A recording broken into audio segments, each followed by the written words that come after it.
Bam. All right, what's up, peeps? I've got another take on the catch or the compensatory acceleration training. Today's going to be a little bit more speed emphasis. I've got RDL set up. I could do this as a deadlift today, and I'll explain this here in just a little bit. Today I'm really emphasizing the pull. So I've got a push going on with the ArxFit Omni, which is going to be the top half of a triple extension. Again, trying to come up as fast as possible in the concentric. The motor's holding me at a specific speed. I'm trying to beat the speed out of the hole. Getting a good toe raise at the top of that, so it's a true triple extension. Then I flip around, go back over, and I will hit I'll hit the pulls. The pulls are going to be the flip side of that. So it's going to be 3 repetitions in a row, fast as possible. And so all I'm doing here, I kind of wrote this a little bit in my last blog post, but all I'm doing here throughout all of this is I'm surfing the force velocity curve. That's all it is. This kind of falls into my wave and weave philosophy of training, but in any particular movement, in any particular exercise, I try to hit various points along the force velocity curve throughout my entire training protocol. Because the last thing you want to do is hit the same point on the force velocity curve every time. And the only thing that leads to is a stall, and nobody wants to stall. So the upside of that is there's lots of methods you can use to not stall, but you just have to be you have to be comfortable in using them. You have to be a little bit smart. You have to know what you're doing, why you're doing it, and you can put all these together and surf the curve quite nicely. I'm going to bring this over here, and okay, that goes there, goes there. My man Holden is getting a leg press over here. Oh yeah, we getting ready. Look at that. We getting ready. Holden's warming up a little bit. Okay, so Mr. Barrett, I'm going to go ahead and jump on the Omni first, because it really doesn't matter. I've got a push-pull set up here. So push on the Omni, pull over here on the deadlifts. I'm going to see if I can angle this such that you can see what's going on with my lower body, and then I'll kind of walk through what I'm doing. Maybe something like that. Let's see. I think it's set back at you. Yeah, it is. Cool. Thank you, sir. For sure. So the setup here can be a little janky. Takes a little while, but it's going to be cool. Okay, so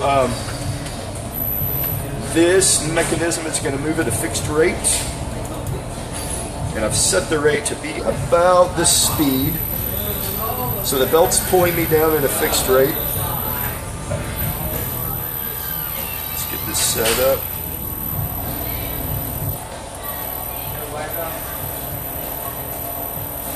Okay. So, if you can see what's going on here, I'm in the top, let's call it quarter range of motion in a thruster position. So you could think of this as imagine what you would look at like taking off from a broad jump, and that's what I'm trying to mimic here. It could be a sprint start, or it could be the top of a broad jump. Same thing. This what I've got here, I've got a belt. The pull is coming from right back here. If you can see my right hand, the pull is dragging me back that way or letting me out coming back this way. I'm going to hit probably 3 repetitions, and then I'm going to go over to the deadlifts, and we'll flop around over to the deadlifts in just a sec. So I am going to start off with the eccentric portion of the range of motion, which is coming up in 3, 2, 1, and now. I'm trying to fight this on the way down.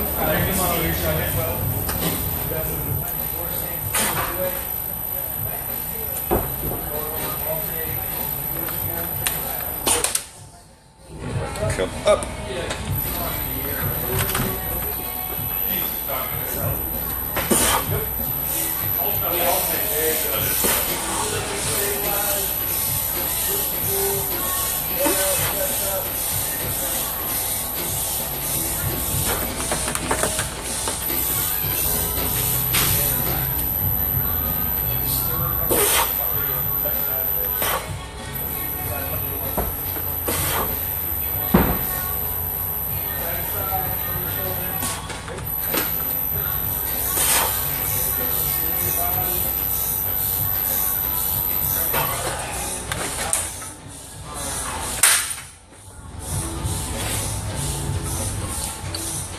It doesn't look like much, but it's hideous. I'm gonna flip around over here. I'm gonna get 3 repetitions. You're good, Dick. I'll be done in 5 seconds. 5, 6. All right, so 3 repetitions here, and then we'll go back and explain things a little bit.